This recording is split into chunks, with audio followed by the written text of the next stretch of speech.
வணக்கம் நேயர்களே. பார்த்தேன், ரசித்தேன், படித்தேனுக்கு உங்களை அன்புடன் வரவேற்பது சுதா ஆழ்வான்.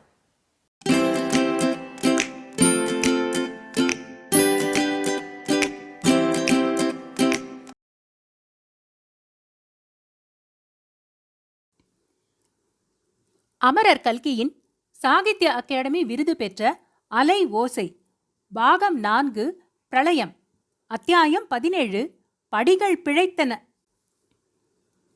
கங்காபாய், ரமாமணி இவர்களின் சோக கதையை கூறிவிட்டு சூர்யா சௌந்தரராகவனை பார்த்து, மாப்ள சார், யாரோ ஒரு வடக்கத்தி ஸ்திரீ வந்து சீதா அத்தங்காளை பற்றி எச்சரித்தாள் என்றீர்களே, அவள் ரமாமணி என்கிற ரசியா பேகமாகத்தான் இருக்க வேண்டும். சீதாவிடம் அவள் சிரத்தை கொள்ள காரணம் உண்டு என்பது தெரிகிறதல்லவா என்றான். தெரிகிறது சூர்யா, ஆனால் நீ என்ன இந்த காலத்து கதை ஆசிரியர்களைப் போல சடக்கென்று கதையை மொட்டையாக முடித்து விட்டாயே. கதாநாயகர்களும் கதாநாயகிகளும் பிற்பாடு என்ன ஆனார்கள் என்று சொல்லவில்லையே என்று ராகவன் கேட்டான். எனக்கு தெரிந்த வரையில் சொல்லிவிட்டேன். நீங்கள் இன்னும் யாரை பற்றி என்ன கேட்கிறீர்கள் என்றான் சூர்யா. ஏன், என்னுடைய அருமை மாமனாரை பற்றி கேட்கிறேன். என்னுடைய கல்யாணத்துக்கு பிறகு அவரை நான் ஒரு தடவை கூட பார்த்ததே இல்லை. அவர் இப்போது எங்கே இருக்கிறார், என்ன செய்கிறார் என்று ராகவன் கேட்டான். அதுதான் எனக்கும் தெரியவில்லை. ரசியா பேகம் இருக்கும் இடமும் தெரியவில்லை. அவர்களை நானும் தாரிணியும் எவ்வளவோ தேடி தேடி பார்த்தோம், பயனில்லை என்றான் சூர்யா. எதற்காக தேடினீர்கள் என்று ராகவன் கேட்டான். தாரிணிக்கு தன்னுடைய வரலாற்றில் இன்னும் ஒரே ஒரு சந்தேகம் இருக்கிறது. அந்த சந்தேகத்தை தீர்க்கக்கூடியவர்கள் துரைசாமி ஐயரையும் ரமாமணியையும் தவிர வேறு யாரும் இல்லை என்று சூர்யா சொல்லிவிட்டு முகத்தில் புன்னகையுடன், மிஸ்டர் ராகவன், அதுவல்லாமல் இன்னொரு காரியத்துக்கு அவர்களுடைய அனுமதியும் ஆசீர்வாதமும் பெற வேண்டியதா இருக்கிறது. அதற்காகவும் தேடினோம், இன்னமும் தேடிக்கொண்டிருக்கிறோம் என்றான். சூர்யாவின் குரலும் முகப்பொலிவும் ராகவனுடைய மனத்தில் ஓர் ஐயத்தை உண்டாக்கின. என்ன காரியத்துக்கு அவர்களுடைய அனுமதியும் ஆசீர்வாதமும் வேண்டும் என்று கேட்டான். நீங்களே ஊகித்துக் கொள்ளலாம். எனினும் நீங்கள் கேட்கிறபடியால் சொல்லிவிடுகிறேன். எப்படியும் ஒரு நாளைக்கு தெரிய வேண்டியதுதானே. நானும் தாரிணியும் கல்யாணம் செய்து கொள்ளுவதென்று தீர்மானித்திருக்கிறோம். ராகவன் கலகலவென்று சிரித்துவிட்டு, அட சூர்யா, உன்னை புத்திசாலி என்று இத்தனை நாளும் நினைத்திருந்தேன் என்றான். அந்த அபிப்பிராயம் இப்போது தவறு என்று தோன்றுகிறதா என்று சூர்யா கேட்டான். ஆமாம், இல்லாவிட்டால் தாரிணியை கல்யாணம் செய்து கொள்ளப் போகிறேன் என்று சொல்லுவாயா? இத்தனை நாள் அவளுடன் பழகிவிட்டு. இதை கேள் சூர்யா, தாரிணியை ஒரு சமயம் நானே கல்யாணம் செய்து கொள்ள எண்ணியிருந்தேன். அவளும் என்னை காதலிப்பதாக வேஷம் போட்டு நடித்தாள். இதெல்லாம் உனக்கு தெரிந்திருக்கும் என்று நினைத்தேன். ராகவன், தாரிணியை பற்றி அப்படியெல்லாம் சொல்லாதீர்கள். தாரிணி வேஷம் போட்டு நடித்தாள் என்று சொன்னால் அவளை நீங்கள் அறிந்து கொள்ளவில்லை என்றுதான் அர்த்தம். என்னை விட அவளை நீ நன்றாக அறிந்து கொண்டிருப்பதாக எண்ணமாக்கும் என்றான் ராகவன். அதில் சந்தேகமில்லை. தாரிணியை உங்களுக்கு தெரிந்திருந்தால் அவளை வேஷம் போட்டாள் என்றோ நடித்தாள் என்றோ சொல்ல மாட்டீர்கள். ஒரு சமயம் என்னை காதலித்ததாக கூறியவள் இப்போது உன்னை கல்யாணம் செய்து கொள்ளப் போவது பற்றி என்ன சொல்லுகிறாய்? இரண்டிலே ஒன்று பொய்யாகத்தானே இருக்க வேண்டும். ஒரு நாளும் இல்லை. யாருக்கும் அபிப்பிராயத்தை மாற்றிக்கொள்ளும் உரிமை உண்டு அல்லவா? ஏதாவது ஒரு விஷயத்தில் தவறு செய்துவிட்டதாக தெரிந்தால் அதை திருத்திக் கொள்ள வேண்டாமா? தங்களிடம் ஒரு காலத்தில் தாரிணி அன்பு கொண்டிருந்தது உண்மை. அது வேஷமும் அல்ல, நடிப்பும் அல்ல. ஆனால் பிற்பாடு தன்னுடைய வாழ்க்கை லட்சியங்களுக்கு பொருத்தமில்லை என்று தெரிந்த பிறகு தங்கள் விஷயத்தில் அவளுடைய மனத்தை மாற்றிக்கொண்டால் அது எப்படி தவறாகும்? சூர்யா, நீ வக்கீல் வேலைக்கு போயிருக்க வேண்டும். போயிருந்தால் நல்ல பெயர் வாங்கியிருப்பாய். எட்டிக்கார வக்கீலைப் போல தாரிணியின் கட்சி பேசுகிறாய். ஆனால் அது வீண். தாரிணியை பற்றி உன்னை விட எனக்கு நன்றாய் தெரியும். என்னை காதலிப்பதாக அவள் வேஷம் போட்டது எதற்காக என்றும் தெரியும். வேறொன்றுமில்லை, கேவலம் 2000 ரூபாய் பணத்துக்காகத்தான். சுதேச ராஜாக்களின் சபைகளை தேடிக்கொண்டு போன பாடகியின் மகள்தானே. அவளிடம் வேறு என்ன எதிர்பார்க்க முடியும்? சூர்யா கொதித்தெழுந்து, ராகவன், ஜாக்கிரதை! தாரிணியின் ஒழுக்கத்தை பற்றி ஏதாவது சொன்னால் என்றான். மேலே பேச வரவில்லை. அவனுடைய உதடுகள் துடித்தன. ஏதாவது சொன்னால் என்னடா அப்பா செய்வாய்? ஒரே குத்தாய் குத்தி கொன்று விடுவாயோ, ரஷ்யா பேகத்தைப் போல என்று ராகவன் ஏளனம் செய்தான். சரி மாப்பிள்ளை, உங்களுடன் பேசுவதில் பிரயோஜனமில்லை. நான் போய் வருகிறேன் என்று சூர்யா புறப்பட்டான். அடேடே, அப்படியெல்லாம் கோபித்துக் கொண்டு கிளம்பாதே அப்பா. உன் அருமை அத்தங்காள், ஒழுக்கத்தில் சிறந்த துரைசாமி ஐயரின் செல்வ புதல்வி சீதா இப்போது எங்கே இருக்கிறாள், என்ன செய்து கொண்டிருக்கிறாள் என்று சொல்லிவிட்டாவது போ. அவளை பற்றி நான் ஏதாவது சொன்னால் கூட சண்டைக்கு வருவாயோ என்னமோ. என்னை காட்டிலும் சீதாவை உனக்கு நன்றாக தெரியும் என்று சொன்னாலும் சொல்லுவாய். நான் தாலி கட்டிய புருஷன்தானே, நீ அருமை அம்மாஞ்சி அல்லவா? சூர்யா தரையை நோக்கி குனிந்து நின்றான். அவனுடைய கண்களில் கண்ணீர் ததும்பி 2 சொட்டு கண்ணீர் கீழேயும் விழுந்தது. இது என்னடா சூர்யா, பெண் பிள்ளை மாதிரி கண்ணீர் விடுகிறாய்? உன் அத்தங்கா சீதாவின் பெயரைச் சொன்னதுமே இப்படி உடலும் உள்ளமும் உருகிவிடுகிறாயே. அவளுக்கும் உனக்கும் அப்படி என்ன அந்தரங்க சிநேகிதம் என்றான் ராகவன். சூர்யா கண்களை துடைத்து கொண்டு பளிச்சென்று ராகவனை நிமிர்ந்து பார்த்து, என்ன எது வேணுமானாலும் சொல்லுங்கள், தாரிணியை பற்றி வேணுமானாலும் சொல்லுங்கள். ஆனால் சீதாவின் பேரில் அவதூறு சொல்லுகிறவர்களை நாக்கு அழுகி போகும். அத்தகைய பாதகர்கள் கொடிய நரகத்துக்கு போவார்கள். பூமி பிளந்தவர்களை விழுங்கிவிடும் என்றான் சூர்யா. சூர்யா கூறிய சுடுமொழிகளை கேட்டு ராகவன் கூட சிறிது பயந்து போனான். சூர்யா மேலும் கூறினான், சீதாவை பற்றி எனக்கு என்ன இவ்வளவு கரிசனம் என்று கேட்டீர்கள் அல்லவா? இதோ சொல்லுகிறேன். சீதாவின் தாயார், என்னுடைய அத்தை, கடைசி மூச்சு போகும் சமயத்தில் சீதாவை கவனித்துக்கொள் என்று என்னிடம் சொல்லிவிட்டு போனாள். அது மட்டுமல்ல, உங்களுக்கும் சீதாவுக்கும் கல்யாணம் நடந்ததற்கு முக்கிய காரணமாயிருந்தவன் நான். இன்று வரையில் ஒருவரிடமும் நான் சொல்லாத விஷயத்தை சொல்லுகிறேன், கேளுங்கள். உங்களுடைய கல்யாணத்தன்று அத்திம்பேர் துரைசாமி ஐயர் மாங்கல்ய தாரணம் நடந்த பிறகு வந்தார் என்பது உங்களுக்கு ஞாபகம் இருக்கிறதல்லவா? ஆகையினால்தான் என்னுடைய மூத்த அத்திம்பேர் சீதாவை கன்னிகாதானம் செய்து கொடுக்க நேரிட்டது. கல்யாணத்தன்று முதல் நாள் என் தகப்பனாருக்கு ஒரு தந்தி வந்தது. சீதாவின் கல்யாணத்தை நிறுத்திவிடவும் என்று தந்தியில் கண்டிருந்தது. துரைசாமி ஐயர் என்று கையெழுத்தும் இருந்தது. அந்த தந்தி என்னிடம் கிடைத்தது. அதை நான் என் தகப்பனாரிடம் கொடுக்கவில்லை. வேறு யாரிடமும் அதை பற்றி பிரஸ்தாபிக்கவும் இல்லை.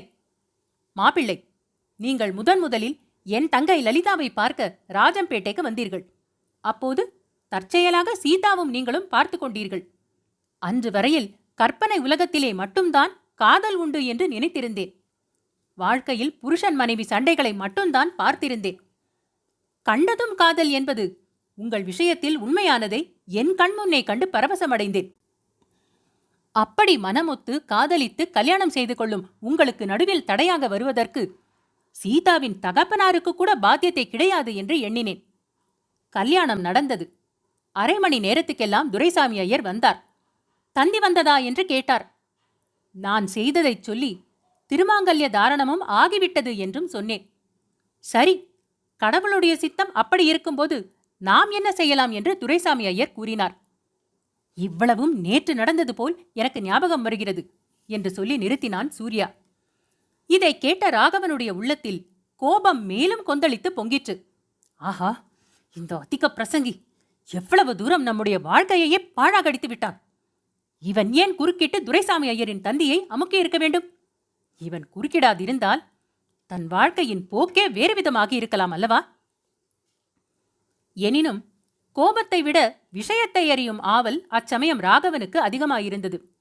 ரொம்ப சரி, உன்னுடைய செய்கையின் நியாய அநியாயத்தை பற்றி பிறகு கவனிக்கலாம். ஆனால் துரைசாமி ஐயர் எதற்காக அப்படி கல்யாணத்தை நிறுத்தவும் என்று தந்தி கொடுத்தார் என்று ராகவன் கேட்டான். ரமாமணி என்கிற ரசியா பேகம் ரஜினிபூர் ராஜாவை கொல்ல முயற்சித்து சிறை தண்டனை பெற்ற சமயத்தில் தாரிணி பீகாரில் இருந்தாள். அவளை பார்த்து ஆறுதல் சொல்வதற்காக துரைசாமி ஐயர் பீகாருக்கு போனார். தாரிணி தன் தாயாரின் கதியைப் பற்றி அறிந்து அளவில்லாத துயரமும் அவமானமும் அடைந்தாள். தாரிணியின் வருங்காலத்தைப் பற்றி சர்ச்சை நடந்தது. தாரிணி இல்வாழ்க்கையை ஏற்று நிம்மதியாக வாழ வேண்டும் என்று துரைசாமி ஐயர் விரும்பினார்.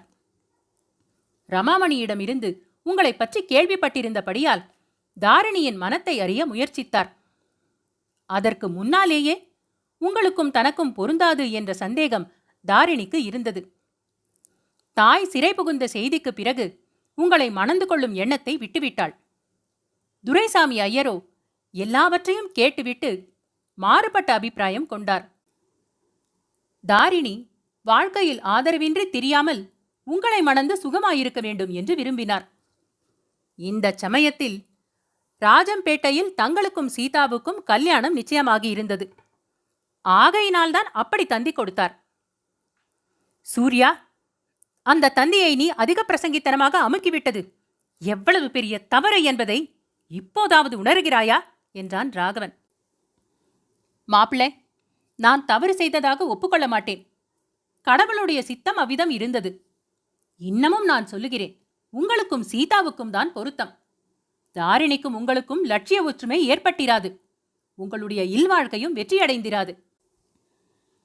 நானும் உன் அத்தங்காலும் வெகு ஆனந்தமான இல்வாழ்க்கை வெற்றிகரமாக நடத்தினோம் என்பது உன் எண்ணமாக்கும். ஆரம்பத்தில் அப்படித்தான் இருந்தது மாப்பிள்ளை. எனக்கு நன்றாய் ஞாபகம் இருக்கிறது. இப்போதும் ஒன்றும் மோசம் போய்விடவில்லை. சீதா தங்களிடம் வருவதற்கு காத்திருக்கிறாள். ஏற்கனவே ஏதாவது தவறு நேர்ந்திருந்தாலும் அதையெல்லாம் மறந்துவிட்டு உங்களையே தெய்வமாக பாவிக்கக்கூடிய நிலையில் இருக்கிறாள். அத்தங்காளுக்கு ஒரு வரி கடிதம் எழுதி போடுங்கள். உடனே விரைந்து ஓடி வராவிட்டால் என்னை கேளுங்கள். சூர்யா, நீ சொல்வது இந்த ஜன்மத்தில் நடக்கிற காரியம் அல்ல. சீதாவை வரும்படி கடிதம் எழுதுவதை காட்டிலும் என்னுடைய கையையே வெட்டி கொண்டு விடுவேன். அவள் பட்டாபிராமனுக்கு ஓட்டு வாங்கி கொடுத்து கொண்டு சுகமாயிருக்கட்டும். பட்டாபிராமனையே மறுமணம் வேணுமானாலும் செய்து கொள்ளட்டும். விவாகரத்து கொடுக்க நான் தயார் என்றான் ராகவன். ஐயோ, அப்படி சொல்லாதீர்கள். சொன்னீர்கள் என்று தெரிந்தாலே சீதா பிராணனை விட்டு விடுவாள். நான் சொல்வதை கொஞ்சம் கேளுங்கள். போனதெல்லாம் போகட்டும். அதையெல்லாம் மறந்துவிட்டு மறுபடியும் சீதாவுடன் இல்வாழ்க்கை ஆரம்பித்து பாருங்கள். நிச்சயமாக சந்தோஷமாக வாழ்வீர்கள். ராகவன், நீங்களும் சீதாவும் அந்யோன்யமாக இல்லறம் நடத்தினால் அதை காட்டிலும் எனக்கும் தாரிணிக்கும் சந்தோஷம் அளிக்கக்கூடிய காரியம் வேறொன்றுமில்லை. ஏற்கனவே ராகவனின் உள்ளம் எரிந்து கொண்டிருந்ததல்லவா? சூர்யா தாரிணியின் பெயரை குறிப்பிட்டது எரிகிற தீயில் குங்கிலியத்தை போட்டது போல் ஆயிற்று. சூர்யா, உனக்கும் தாரிணிக்கும் சந்தோஷம் அளிப்பதுதான் என் வாழ்க்கையின் லட்சியம் என்று உனக்கு எண்ணமா? நான் பிறந்து வளர்ந்ததெல்லாம் அதற்காகத்தானா என்று சொல்லிக்கொண்டே ராகவன் எழுந்து சூர்யாவின் அருகில் வந்து நின்று கொண்டான். அடே முட்டாள், ஜாக்கிரதை, எனக்கு வீணில் கோபமுட்டாதே என்று இறைந்து கத்திவிட்டு சூர்யாவின் கன்னத்தில் பளீர் என்று ஓர் அறை அறைந்தான். சூர்யா கையை ஓங்கிவிட்டு உடனே கீழே போட்டான். ஏன் கையை ஓங்கிவிட்டு கீழே போட்டாய்? மகா வீரனாயிற்றே நீ என்றான் ராகவன். மாப்பிள்ளை, முன்னேயாயிருந்தால் உங்களுடைய ஓர் அறைக்கு 9 அறை கொடுத்திருப்பேன். ஆனால் நானும் தாரிணியும் சமீபத்தில் எங்கள் கொள்கையை மாற்றிக்கொண்டோம். பலாத்காரத்தினால் பயன் சிறிதும் இல்லை என்று கண்டு மகாத்மாவின் அஹிம்சா தர்மத்தை அனுசரிக்க தீர்மானித்திருக்கிறோம். அந்த தீர்மானத்துக்கு முதல் சோதனை தங்களால் ஏற்பட்டிருக்கிறது. ஓஹோ, அப்படியா? மகாத்மாவின் கட்சியைச் சேர்ந்து விட்டாயா? ஒரு கன்னத்தில் அடித்தவர்களுக்கு இன்னொரு கன்னத்தையும் காட்டு என்கிற ஏசுநாதரின் போதனை தானே மகாத்மாவின் போதனையும். அப்படியானால் இதையும் வாங்கிக்கொள் என்று இன்னொரு கன்னத்தில் இன்னொரு அறை அறைந்தான். சுளீர் என்று கன்னம் வலித்தது. தலை முதல் கால் வரையில் அதிர்ந்தது. சூர்யா பல்லை கடித்துக்கொண்டு, உங்களுக்கு இப்போதாவது திருப்தியாயிற்று அல்லவா? மனம் குளிர்ந்து விட்டதல்லவா? போய் வருகிறேன் என்றான். எனக்கு இன்னும் திருப்தி இல்லை அப்பனே. சுலபத்திலே என்னுடைய மனம் குளிர்ந்து விடாது என்று சொல்லி ராகவன் சூர்யாவின் கழுத்தை இறுக்கி பிடித்துக் கொண்டான். இதோ பார் சூர்யா, இனிமேல் தாரிணியையாவது சீதாவையாவது நீ பார்த்து பேசுவதில்லை என்று சத்தியம் செய்து கொடு. இல்லாவிட்டால் உன்னை இந்த நிமிஷமே கொன்று விடுவேன் என்றான். மாப்பிள்ளை, நீங்கள் கேட்பது கொஞ்சம் கூட நியாயமில்லை. சீதாவை நான் பார்ப்பதில்லை என்று ஏன் சத்தியம் செய்ய வேண்டும்? என் மனத்தில் கல்மிஷம் ஒன்றும் கிடையாது. தாரிணி விஷயத்தில் எந்தவிதமான வாக்குறுதியும் நான் கொடுக்க முடியாது. நீங்கள் வேணுமானால் என்னை சுட்டு கொன்று விடுங்கள். சீதா தங்காலும் தாரிணியும் உங்கள் தாயாரும் குழந்தை வசந்தியும் உங்கள் காரியத்தை பற்றி சந்தோஷப்படுவார்கள். வாசலில் காத்திருக்கும் சிஐடிக்காரனும் சந்தோஷப்படுவான் என்றான் சூர்யா. அடே முட்டாள், என்னை இப்படியெல்லாம் பயமுறுத்தலாம் என்றா பார்க்கிறாய் என்று ராகவன் சொல்லிவிட்டு பூரண பலத்துடன் சூர்யாவை பிடித்து தள்ளினான். சூர்யா மச்சுப்படியில் உருண்டு கொண்டே போய் நடுவில் இருந்த திருப்பத்தில் சமாளித்துக் கொண்டு எழுந்து உட்கார்ந்தான். இதற்குள் சூர்யா விழுந்த சத்தத்தை கேட்டுவிட்டு வசந்தியும் அவள் பாட்டியும் ஓடி வந்தார்கள். இதென்ன சூர்யா மாமா, மச்சிலிருந்து விழுந்து விட்டாயா என்ன? ஐயையோ என்றாள் வசந்தி. ஆமா, கால் தடுக்கி விழுந்து விட்டேன் என்றான் சூர்யா. வசந்தி, சூர்யா தடுக்கி விழுந்து விட்டான். நல்ல வேளையாக அதனால் மச்சுப்படிகளுக்கு சேதம் ஒன்றும் ஏற்படவில்லை. படிகள் பிழைத்தன என்று ராகவன் கூறிவிட்டு தன்னுடைய நகைச்சுவையை எண்ணி தானே ஹோ என்று சிரித்தான். அத்தியாயம் 17 படிகள் பிழைத்தன நிறைவுற்றது. அன்பான நேயர்களே, இது போன்ற மேலும் சுவையான கதைகள் மற்றும் கட்டுரைகள் கேட்க பார்த்தேன், ரசித்தேன், படித்தேன் எங்கள் சேனலுக்கு சப்ஸ்கிரைப் செய்யுங்கள். பொன்னியின் செல்வன், சிவகாமியின் சபதம், பார்த்திபன் கனவு போன்றவை பிளேலிஸ்டுகளாக வரிசைப்படுத்தப்பட்டிருக்கின்றன. ஏனைய பிற கதைகளையும் நீங்கள் கேட்டு மகிழலாம். தமிழ் கதைகள் கேட்க ஆர்வம் உள்ள உங்கள் குடும்பத்தார் மற்றும் நண்பர்களிடம் பகிருங்கள். மிக்க நன்றி.